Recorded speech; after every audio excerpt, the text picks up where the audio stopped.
So good morning, সুপ্ৰভাত। মই চানুভাই Dimple channel আপোনালোকক আজি আকৌ মোৰ নতুন ভিডিঅ' এটালৈ স্বাগতম জনাইছোঁ।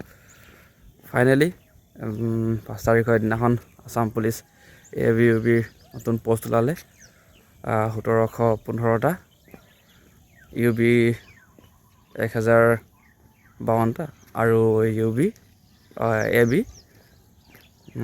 663 663টা ওলাইছে। আৰু তাৰ উপৰি SSC GD 25,487 চামথিং ওলাইছে।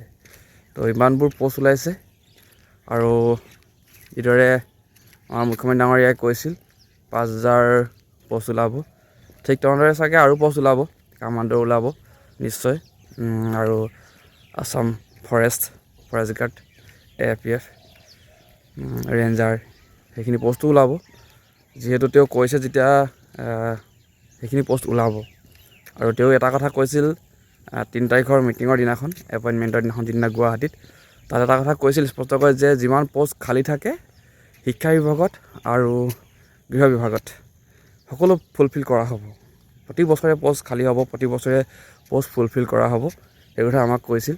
আৰু সেইহেতুকে ভাবিছোঁ চাগে নতুনকৈ আকৌ ওলাব পোষ্ট। কিছুমানে এতিয়া ভাবিছে ইমান কম পোষ্ট, নিৰাশ হৈছে অলপ, কেনেকৈ কি হ'ব, কি কৰিম, ইণ্টাৰভিউ টাফ হ'ব। হয়, ইণ্টাৰভিউ অলপ টাফ হ'ব, কিন্তু যিসকলে কষ্ট কৰি আছে, আগৰ পৰা পঢ়া শুনা কৰি আছে, তেওঁলোকৰ বাবেতো সেইটো বস্তু টাফ বুলি তেনেকৈ নাভাবেই। তো সেইকাৰণে আপোনালোকেও লাগি যাওক, কষ্ট কৰক। আৰু আপোনাক এটা পোষ্ট লাগে, ইফালে 25,000, এইফালে 2,000 ধৰক, 27,000 হ'লেই। মুঠতে এটা বছৰত আপুনি 30-40,000 পোষ্টৰ এগেইনষ্টত এটা চাকৰিৰ বাবে আপুনি এপ্লাই কৰিব পাৰে। 5টা এপ্লাই, 6টা এপ্লাই, 10টা এপ্লাই কৰা আপোনাৰ কথা। এটাত নহয় এটাত আপোনাৰ হ'ব লাগে, সেইটো চিন্তা কৰক। সকলোখিনি পৰীক্ষা দিবলৈ চেষ্টা কৰিব লাগে, সেয়া ফিজিকেলে হওক লাগে, ৰিটেনে হওক লাগে, যেনেকুৱা ধৰণৰ হয় সকলোখিনি দিব ট্ৰাই কৰিব লাগে। তাৰ পৰা বেলেগ কিবা নহ'লেও এটা বস্তু পাব আপুনি, সেইটো হৈছে এক্সপিৰিয়েঞ্চ।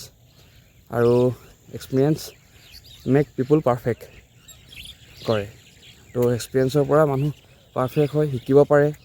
তো সেইটো কাৰণে আপোনাৰ এক্সপিৰিয়েঞ্চটো যেতিয়া বাঢ়িব, আপুনি অট'মেটিকেলি সফলতা দিশে আগুৱাই যোৱাত সুবিধা হ'ব।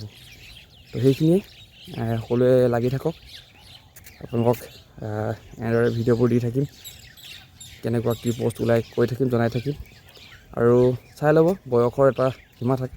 তো সেই বয়সৰ সীমাটো কাৰোবাৰ এতিয়া বাঢ়িও যাব পাৰে। তো য'ত যেনেকৈ যিটো সুবিধা পাৰে সেইটো সুবিধা ল'বলৈ চেষ্টা কৰিব।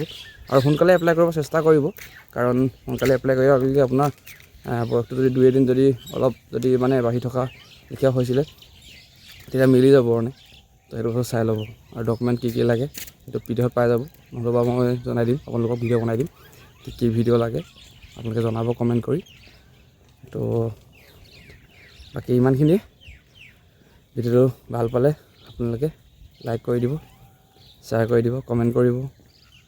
Thank U.